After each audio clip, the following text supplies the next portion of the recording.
What is up, everybody? Welcome back to another edition of the Sheehan Show here on Sherdog.com. My name is Sean Sheehan. I am absolutely delighted to be joined by the former Bellator champion, the PFL 2024 finalist, and one of the only men in the history of MMA to get a Gogo Plata finish, Brent Primus. Brent, how are you today? Thank you very much for joining me. I appreciate it. I'm doing good, man. Thank you for having me on. No problem. I want to ask you about that Gogo Plata. When you hit that, I'm sure that's a thing that you've hit in training so many times, and many people have down through the years, but to hit one in competition like that, how cool was that to do? Oh, it was awesome. I actually submitted one of my training partners with Gogo Plata yesterday, and I got kind of a similar submission that I'm going to try to catch one of these guys in here soon, too, that's kind of like the Gogo Plata that's really rare, and I've been catching people with it, so hopefully I can catch Gadzhi or one of these next guys in a pretty cool submission too. Okay, have you any clues into what it is, or are you keeping it secret for him? I'm keeping it secret for him, but you'll see it, and it'll definitely be, I'm not sure if anybody's been caught in it in like a big promotion yet. So, and I catch people all the time, so I'm going to try to get one of these guys in it too. Can I guess? If I guess it right, will you tell me? Maybe. But I want to ask you about like rubber guard and its use in mixed martial arts, because I feel like defensively it's been used very well for many years, but offensively, we very rarely see omoplatas or Gogo Platas hit, or dead archers or something like that. I suppose from a position like that, obviously you're one of the people who has hit it. So do you think it's actually a useful offensive weapon in mixed martial arts and can be used, or should be maybe even used by more people?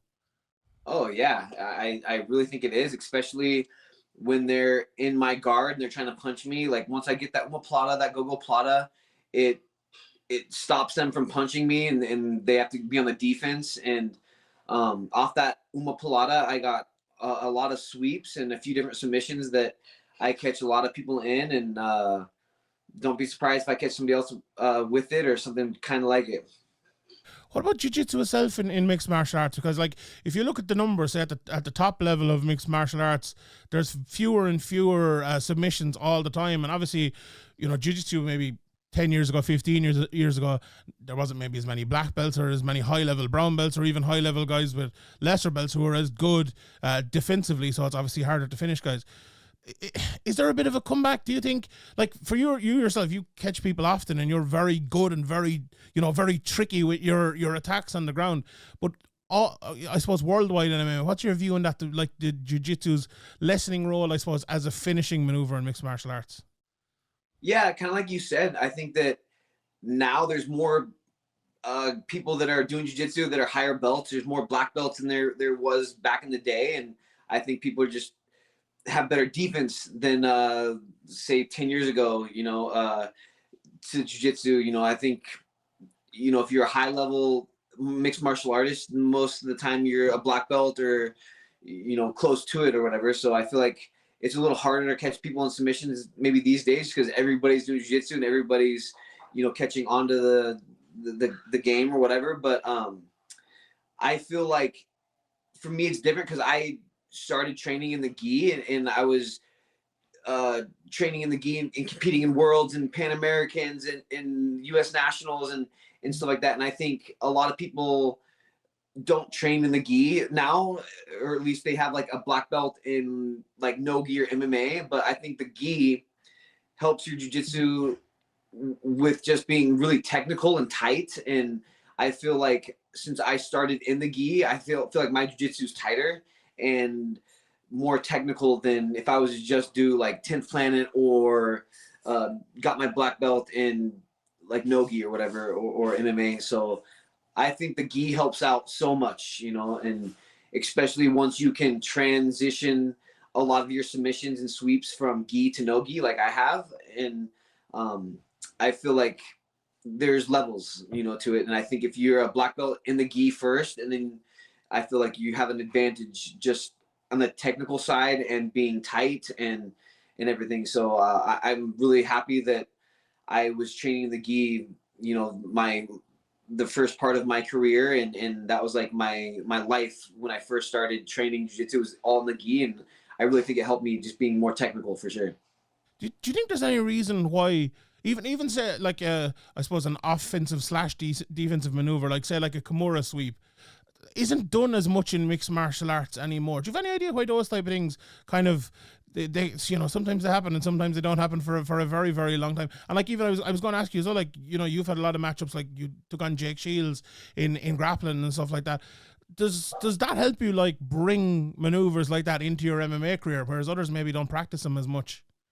Oh yeah, for sure. Kind of like what I was saying. Like I train in the gi, and you have to be so technical and so tight in the gi, and I feel like I just have a different jiu-jitsu game than most of mixed martial artists, because a lot of them didn't start in the gi and they started in no gi, and I just feel like technically wise I'm tighter and better because of the gi, and I feel like I can submit anybody if I have a good camp and I'm going out there and playing my game. I feel like I can submit everybody, and yeah, man, I'm really confident in my jiu-jitsu for sure.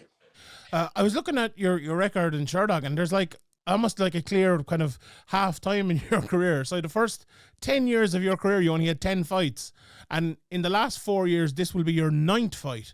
So you've like almost doubled the amount of fights in or the same amount of fights in half the amount of time. Is there a reason for that? Man, it's crazy. I don't want to go too much into it, but I do think a lot of it had to do with my previous management company and how they were dealing with Bellator and all that stuff. And I had a meeting with Bellator years ago, and they're like, Brent, we've had so many opportunities and fights for you that your manager just wasn't answering, and so we kind of like just passed you by on so many fights. And I was like, what the heck? And so I moved on to management, and I feel like I'm getting more calls and more opportunities now. And I'm not sure if one of my managers was just so busy, had so many people or whatever, but I like staying busy. I love the PFL platform, how we are guaranteed 2 fights, and obviously if you win, then you have more. So I like staying active. I like fighting 2, 3, 4 times a year. I think it's awesome. I love the PFL platform, and here I am, like on my 4th fight in this year, and I think it's awesome. What has it been like kind of coming over? I suppose you talk about it there, but like there's, you were obviously in Bellator for a very, very long time, and it's I suppose a fresh paint to coat. Even like when you fought Clay Collard, it was almost like the Bellator lightweight against the PFL lightweight, a matchup maybe we never have thought of before, and now you have it. Do you enjoy something like that? That there's there was a lot, I suppose, the same names in Bellator, which is fine, but now having new names to fight afresh, at this stage of your career. Yeah, I love it. It's cool because I watched Clay Collard, fight in the previous season in PFL, and him out there whooping butt or whatever. And so it's kind of cool to just test myself against new names and new new names. Like I thought it was awesome. And here I am fighting Gadzhi in the finals. When he was with Bellator too. So here we go, Bellator versus Bellator. But yeah, I mean, I love being in a new league, fighting new guys, and it's exciting, and I just love the platform. Like I said, man, we're guaranteed 2 fights every year at least, so it's awesome. And yeah, man, I'm blessed to be fighting for PFL. I love all the guys that run PFL and everything, so it's awesome, man. And here I am fighting for $1 million in Saudi Arabia in just like 2 weeks, so it's pretty cool. Is it good as well for like someone like myself who went through your record to say, right, now I have the opportunity to fight 4 times in a year as you do. You're actually fighting 4 times in a year. So, it wasn't your fault all along. It was the management or whatever. And you've been able to maybe prove that sort of point. Obviously you knew yourself, but to everyone, I suppose, looking in. Yeah. Like I said, I had a meeting like, 2 years ago with one of the main guys from Bellator, and he's like, man, we had this fight for you, that fight for you, and they just we weren't getting calls soon enough, and everything, and it just kind of blew my mind. I was like, oh my gosh, that's crazy. And so literally as soon as I kind of switched managements, I have been getting so many more opportunities. And I'm not going to just blame my old management, but I just think that they had a lot of clients, and and I feel like now I'm with a management team that has good clients, not as many, so that I think they can put more effort into their fighters. And I feel like that's what's happening right now. And I am getting more opportunities and more fights, and it's awesome. What has it been like fighting with no elbows? Weird. It's really weird, training for 10 years or whatever, and fighting with elbows, and all of a sudden you're like, oh, you can't elbow. I was like, dang, it's crazy, and there's been a couple times when I've had people on the ground and I was like, elbow. I was like, oh wait, no, don't do that, and or even just training, like I had to take elbow pads off just so I would just remind myself when I'm sparring, like, oh, don't elbow, and it's definitely different. But now we can elbow, and now we can 12 to 6 elbow. So it's going to be interesting and fun this next fight.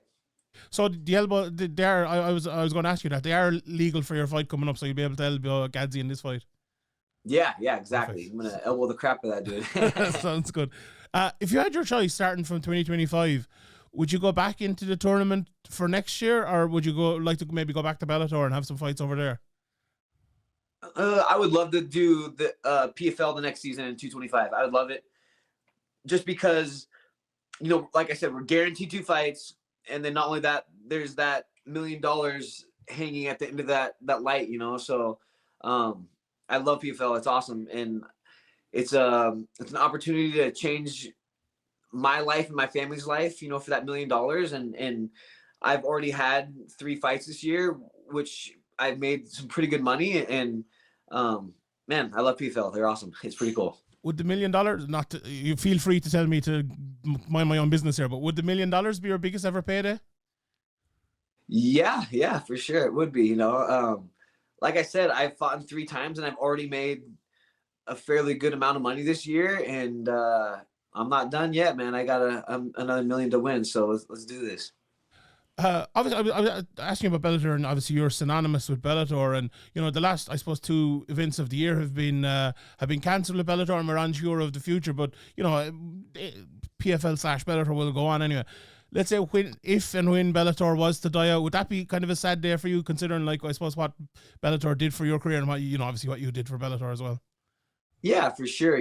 I Bellator signed me when I only had 2 fights as a professional, and I had so many fights back out, and I would sign a contract. I'd be getting ready for a fight, and I had so many people back out and wouldn't fight me. And I was almost to a point where I was like, man, I'm just going to do jiu-jitsu and compete in jiu-jitsu because I can't get fights. And then one of my managers like, just hold on, let me call some people. And they had Bellator come out and watch me spar, and they signed me when I was just 2-0, which was amazing, and so my heart will always be with Bellator in a way. I always will respect them, and yeah, and I'll definitely be sad, if they're gone, for sure. They've done a lot for me and helped me with my career a lot, for sure. A question I always love asking people like yourself is, you've been around for a long time and you've found a whole lot of success. And if you win in 2 weeks again, you'll even go to a different level. But obviously you haven't fought in the UFC. And for someone who started around the time as you, fighting in the UFC was almost the be all and end all. That if you didn't fight in the UFC, you didn't get anywhere. But now it's very, very different. As someone who's taken that path, like, is it fulfilling? Have you had a fulfilled career if it was, if you decided to retire in a year's time whenever you want to, if you had never been able to or never do fight in the UFC? Yeah, that was a goal of mine years and years and years ago, but I think I had a little opportunity. I was going to go free agent, and I was going to try to go to the UFC. And one of my coaches has a lot of pull in the UFC, and he's like, man, if you have your last fight and you go free agency, you will get in the UFC. And it didn't really happen that way, because I re-signed with Bellator. They offered me more money and things, but I'm making good money now, and I'm happy where I'm at, and I'm happy where I'm at, for sure. And especially after I won this $1 million, and I know the UFC, has awesome, payouts. They pay people good. I think the biggest thing that the UFC has is they get your name out there more than anybody, like doing like behind the scenes and fight, all that stuff. They like people will recognize you, I think, more if you're in the UFC, but I feel like I'm getting paid just as good, if not more, than a lot of the UFC guys. And just that $1 million at the end of the tunnel for PFL is enough for me, and I'm satisfied. And I love all the guys from PFL. And so for me, yeah, man, it's been a good career, and I'm not done yet. I have a question for you it might be a hard question, but it's a very complimentary question at the same time, right? So when people ask who's the best fighter to never have fought in the UFC, they always say Fedor, okay? But if we're to look at, let's say, who's second or who's coming up behind him, Oh, you must be close to that list, especially if you win in 2 weeks. Like, considering like Eddie and Michael went and they fought in the UFC, and lots of guys have done that. I suppose even towards the latter half of their career, or maybe early in their career, and gone on to have a great career. Like from your era of Bellator and now in PFL, there are a few guys emerging and a few good candidates. But you have to be right up there as one of those people. Do you think? I would like to think so, but I don't want to like sound all cocky or whatever. But yeah, like you said, I think Fedor Emelianenko is the number one guy that never made it to the UFC. And I remember watching Pride back in the day, and Fedor is the man. And it would have been cool to see him fight in the UFC or whatever. I think that'd have been awesome. But you said it, man. If I'm up there in the top 5 or whatever, that's amazing to me, so that's pretty cool. I think it's hard not to be to put you up there, considering what you've done in your career, and as I said, 2 weeks coming up as well. One last question before we get to Rabzi and or Gadzhi, sorry, and talk about him. So let's say you win this fight. PFL are talking about doing, and that did it last year, obviously, the Night of Champions, and it seems like Paul Hughes is going to be fighting Usman Nurmagomedov. Would you have any interest in fighting the winner of that, and maybe on that big card, or do you have any eye on that card, that fight at all? And if you do, who do you think will win it? Yeah, I want big fights. I want money fights. I want to get paid good, and I think, when you fight those big fights, that's where the money's at. And especially after I win this title, I'm down to fight anybody, and Usman or what's his name? Paul Hughes, yeah. Yeah. Him too. He's tough, and he just beat AJ McKee, and I think that'd be an awesome fight. So I'm down for money fights. I want to get paid good. I want to support my family. So any lightweight out there, I'll fight any lightweight, guaranteed, no matter what. Sounds good. So to Gadzhi, you mentioned obviously he was in Bellator when you were in Bellator. He only had 3 fights there, I suppose, and maybe didn't reach the championship level like yourself in Bellator, and obviously has done that now. But did he come across your radar when he was in Bellator? No, not really. Not really. I mean, I heard of him, and I've seen maybe 1 or 2 of his fights, but he wasn't somebody that I was like, I want to fight that guy. Like I think if he had more time in Bellator, he would have beaten bigger names and just had more fights or whatever, then he might have been on my radar, but he really wasn't, but of course now he is, and we're going to go in there in Saudi Arabia in 2 weeks and fight for that $1 million. And I know he's a tough opponent. He comes from a good camp, and, I fought in Islam and Usman from his camps or whatever. And so I feel like I kind of know what to expect in some ways, but it's going to be a good fight. I know he's tough. I'm not going to underestimate him one bit. What should we expect? What do you expect from him? How do you think he's going to approach the fight against you? Honestly, I think that he's going to try to stand and bang with me and try to knock me out, especially since he just is coming off of that, TKO or knockout over DeFort or whatever in his last fight. But I feel like he's one of those guys that will strike with you, but once he starts to get caught or gets in trouble, he's gonna go to his background and shoot and try to take me down and stuff like that. But at the same time, like, I don't know if he's gonna want to play with me on the ground, and if he does, I think it's gonna be a long night for him, or a short night for him if you take it that way. I think I can catch him. And I fought in a couple of his training partners, Usman and Islam, and I think that I'm not going to discredit Gadzhi at all. I just feel like they're a little bit better and bigger than him, and so they couldn't do anything to me on the ground. And so I think he might see that and be like, I'm going to try to knock this guy out instead of taking me to the ground, play with me on the ground. But wherever it goes, I feel confident. I feel like I can knock him out. I feel like I'm bigger, stronger, and If he wants to go to the ground, then man, I'm gonna put some jits on that guy.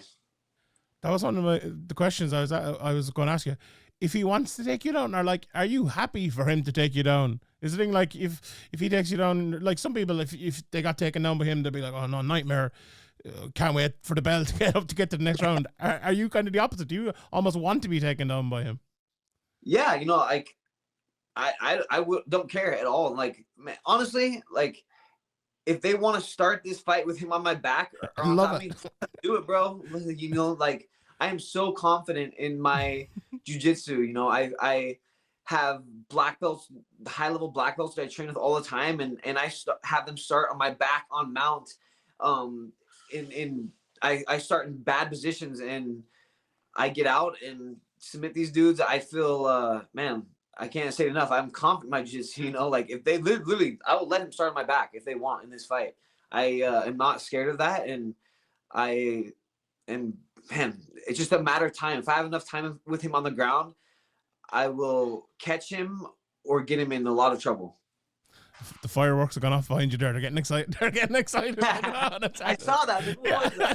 This, if you do like a thumbs up and things like that as well, it comes up. I don't know how it happens. But anyway, last couple of questions here. I really appreciate the time. Dan Hardy described Gadzhi as a supreme technician. Would you agree with that? Do you think he is? Yeah. I think he's really technical and good. I feel like when I see him go to the ground, he doesn't like. He's not trying to advance positions like crazy. He's not trying to submit like I am. You know, I'm going for submission after submission and sweep after sweep. I feel like we have a different game. I feel like he takes people down to win the round or get control time to win the round and stuff like that. I take people down or get to people to the ground. I'm trying to finish them. I'm trying to rip their heads off, rip their arms off, sweep them. I just feel like I'm more active and I'm more dangerous on the ground. I feel, you know, I feel like if we're fighting and I catch him on the feet, I feel like he's going to try to take me down just to win the round, not so much as to finish me on the ground. Just a side note away from the fight for a second. The way you fight is very good if you're looking at the judging criteria, if you read it and studied it, because like, you know, fighting for a finish is what they're looking for. Is that just the way you fight, or have you actually looked at the criteria and said, look, if I fight this way, I'll either get a submission or I'll win the rounds? No, I don't really pay attention to that. I want to win. I want to finish these guys. You know, I want to choke them out and knock them out. And every second I'm in that cage, I'm trying to finish these guys. You know, I don't want to go to decision. That's boring and a lot of work. You know, I'm always looking for the finish. That's my goal, and in my head and in my heart, I feel like I can finish these guys if I get the opportunity to.